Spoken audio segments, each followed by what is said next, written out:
vamos falar do cortisol em específico. O cortisol, ele tem a liberação, como a gente está acostumada, que é a liberação via eixo, tá? Então, o hipotálamo vai liberar CRH, hormônio corticotrófico. Na presença de CRH, a hipófise libera ACTH, adrenocorticotrófico, e aqui a suprarrenal libera cortisol. Bem? Então, essa é a característica: hipotálamo, hipófise, glândula suprarrenal.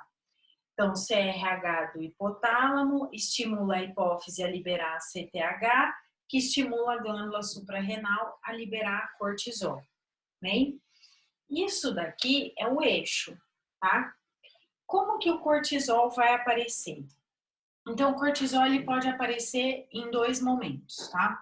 Primeiro momento é o estímulo que eu tenho pelo hormônio melatonina. Então, durante a noite, quando a melatonina estiver alta, assim que inverter, isso aqui acontece à noite. Aí a melatonina vai diminuindo, então pelo período da manhã, vai sendo consumida a melatonina, então a melatonina vai diminuindo e a queda de melatonina faz com que ocorra o pico de cortisol.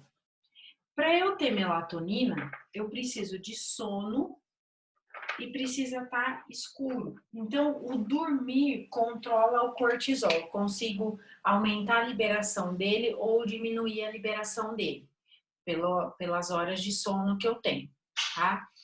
Então, se a melatonina estiver alta, ela inibe o hipotálamo para que ele não libere cortisol, para que ele não peça a liberação de cortisol. Quando a melatonina cai, ela estimula o hipotálamo a liberar cortisol. Então, o primeiro controle que a gente tem sobre o cortisol é dormir. Por isso que quando a gente dorme pouco, a gente fica estressado, né? A gente quer matar uma criatura. Porque você liberou cortisol antes do que você deveria ter liberado. Isso é um estímulo que a gente faz todo dia. O outro estímulo sobre o hipotálamo é estresse. Então, quando você passa por um momento de estresse ou de raiva, essa característica estimula o hipotálamo. Então, fala para o hipotálamo que você precisa de cortisol.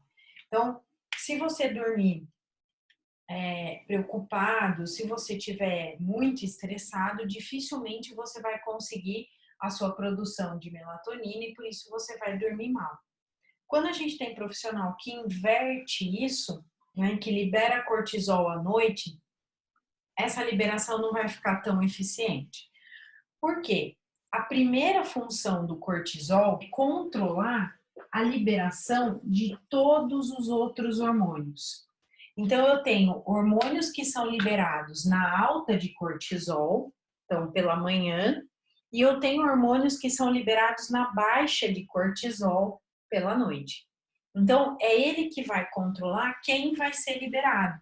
Se tá claro ou se tá escuro, né? Se tá de manhã ou se tá de noite.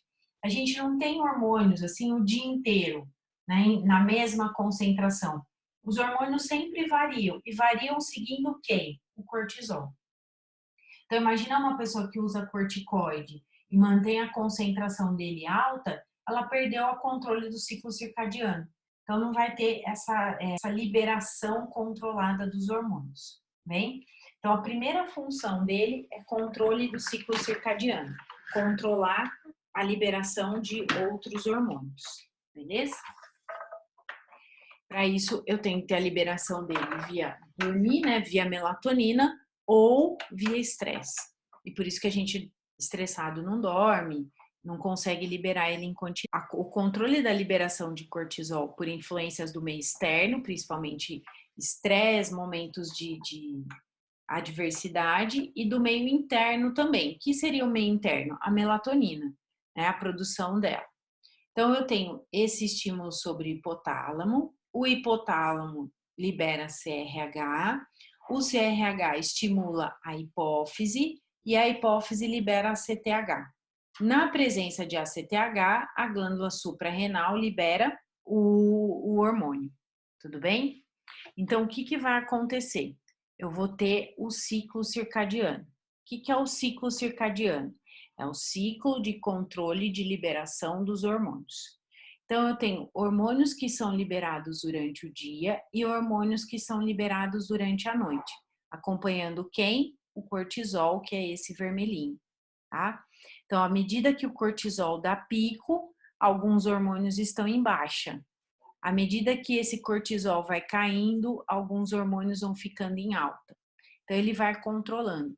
E reparem que o controle tem a ver com a luz, né? Com o claro e o escuro. Então, como eu vou liberando melatonina de acordo se eu estou dormindo ou não, eu vou ter a liberação do ciclo circadiano e liberação de cortisol, tá? Então, preste atenção porque ele libera todos os outros hormônios seguem o cortisol. Então, nosso dia, ele é dividido em duas partes, tá? Alta de cortisol durante o dia e baixa de cortisol durante a noite. Então, vamos lá.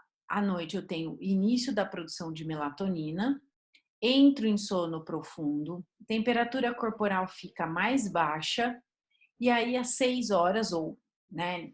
E aqui, o que acontece com o cortisol? Ele é treinado. Então, se eu estou acostumada a acordar todo dia naquele horário ele vai ser despertado, ele vai ser liberado. Quais são os hormônios, então, que mais sentem a presença de cortisol ou que são liberados, tá? Na baixa de cortisol se libera testosterona, insulina, GH e TRH. Então, quando o cortisol está baixo, esses hormônios são liberados, né? Então, a gente chama de hormônios de baixa de cortisol, tá? Aqui eu explico por que, que o pessoal do anabolismo, né, que quer ganhar massa e crescer, não gosta de cortisol alto, por causa da testosterona. A testosterona é um hormônio anabólico, assim como a insulina é anabólico também, e eles são de baixa de cortisol. Então, se eu ficar tendo aumento de cortisol, eu não vou ter o aumento do corpo, eu não vou conseguir manter a minha massa aqui, tá? Estou me esforçando demais para fazer, tá bom? Então, esses são os hormônios de baixa de cortisol.